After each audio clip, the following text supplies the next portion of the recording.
నమస్తే. ఇవాళ topic Tamil Nadu BJP పరిస్థితి ఏంటి అనేది. సో నేను లాస్ట్ ఇయర్ 1 ఇయర్ తమిళనాడులో స్పెండ్ చేశాను. పాండిచ్చేరిలో ఆరవిల్లో ఉన్నాను.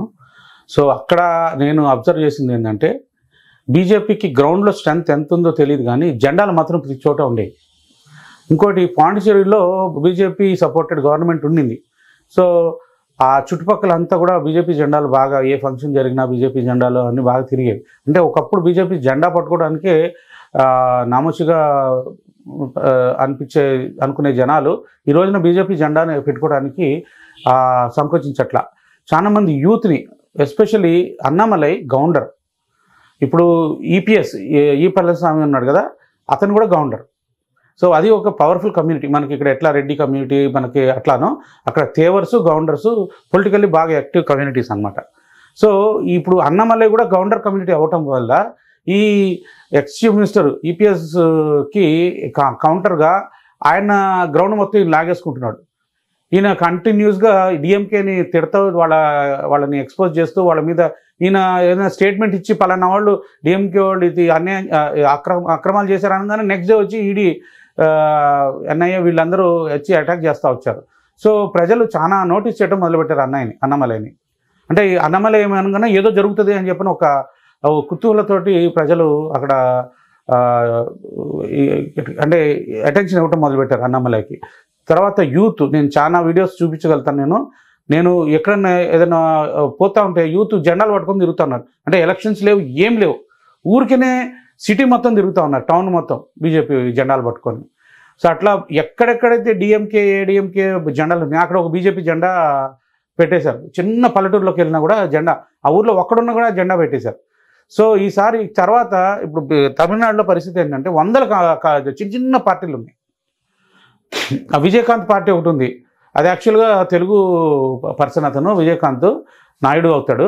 కానీ వాళ్ళు అక్కడ లోకల్ పార్టీ, అతను కూడా ఒకప్పుడు చాలా సీట్లు కూడా సంపాదించుకున్న అతను ఈ రోజు లేడు. వాళ్ళకి మెడికల్ కాలేజెస్ అవన్నీ ఉన్నాయి. వాళ్ళ వైఫ్ ఇప్పుడు ఇన్ని సీట్లు నాకు కావాలి అని చెప్పని ఏదో డిమాండ్ చేస్తూ ఉంది. అంటే సుమారుగా బేసికల్గా బీజేపీ తోటి అలైన్మెంట్ అవడానికి రెడీ అవుతాను. సో అక్కడ వందల పార్టీలు ఉండటం వల్ల వీళ్ళకు ఒక 50%, ఏడీఎంకే ఒక 50%, డిఎంకే ఒక 50% పార్టీలు ఒక అలైన్మెంట్గా నడుస్తూ ఉన్నాయి. సో ఇప్పుడు బీజేపీకి చాలా ఈజీ తమిళనాడులో, ఎందుకంటే ఏ పార్టీకి వీళ్ళు ఎక్కువ సీట్లు వస్తామంటే బీజేపీ తోటి అలైన్ అయిపోతే అవకాశాలు ఉంటాయి.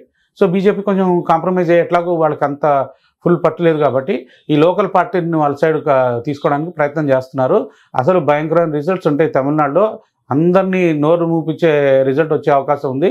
అన్నామలై మాత్రం ఫ్యూచర్ పిఎం ఫ్రమ్ సౌత్ అనే ప్రొజెక్ట్ చేస్తూ ఉన్నారు. అంటే యోగి ఆదిత్యనాథ్ తర్వాత, నరేంద్ర మోడీ తర్వాత యోగి ఆదిత్యనాథ్ తర్వాత next eligible prime minister candidate Annamalai అనే టైపులో అంత రేంజ్లో అక్కడ ప్రచారం జరుగుతూ ఉంది.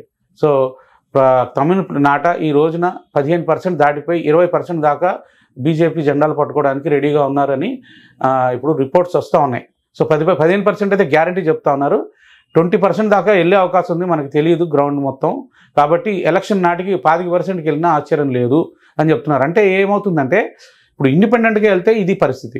రేపు ఏడీఎంకే ఇప్పుడు వాళ్ళు ఎన్ని సీట్లు ఇస్తారు, మేము 20 సీట్లు పోటీ చేస్తామని చెప్పని డిక్లేర్ చేస్తాడు. ఏది అన్నమలై పొత్తు అయితే, లేదనంటే మొత్తం సీట్లు మేమే పోటీ చేస్తామని డిక్లేర్ చేసి పడేసాడు అన్నమలై. సో తెలంగాణలో చేసిన తప్పిదం, బండి సంజయ్ని పక్కన పెట్టి వెళ్ళటం, ఆ చేసిన తప్పిదం లెసన్ తోటి బీజేపీ ఈసారి అన్నమలై చెప్పిన మాట వింటుందని చెప్పని అందరూ విశ్వసిస్తున్నారు. కాబట్టి బీజేపీకి మంచి, అసలు నేను తమిళనాడులో చూస్తే అసలు వీళ్ళు మనకు నార్త్ అంతా మనకి ఎట్లా ప్రొజెక్షన్ ఇస్తారు అంటే, ఎస్పెషల్లీ పొలిటికల్ పార్టీస్ హిందువులకి వ్యతిరేకలా వీళ్ళు, అంటే డిఎంకే కానీ ఈ ఏడీఎంకే లీడర్స్ కానీ అంత హిందువులకి అగ్నెస్ట్గా ఈ ద్రవిడ పార్టీలు స్టేట్మెంట్స్ ఇస్తూ ఉంటే వీళ్ళందరూ నెగిటివ్ ఏమో అనుకుంటాం. కానీ అక్కడున్న భక్తి భావం కానీ, అక్కడున్న టెంపుల్స్ కానీ, అక్కడ ప్రతి ఒక్కళ్ళు టెంపుల్కి వెళ్ళే విధానం కానీ, ప్రతి ఒక్కళ్ళు మగవాళ్ళు కూడా ప్రతి ఒక్కళ్ళు నామాలు బొట్లు పెట్టుకొని ఆఫీసులకి రావటం కానీ ఇవన్నీ చూస్తుంటే తమిళనాడులో ఉన్నంత భక్తి, హిందూయిజం మీద ఉన్నంత భక్తి ఏ రాష్ట్రంలో లేదు. కాబట్టి వాళ్ళకి ప్రాపర్ నేతృత్వం దొరికింది కాబట్టి ఇప్పుడు చాలా మంచి చేంజ్ కనపడే అవకాశం ఉంది. సో నెక్స్ట్ మనం మళ్ళీ కేరళని కూడా మనం విశ్లేషిద్దాం. జై హింద్.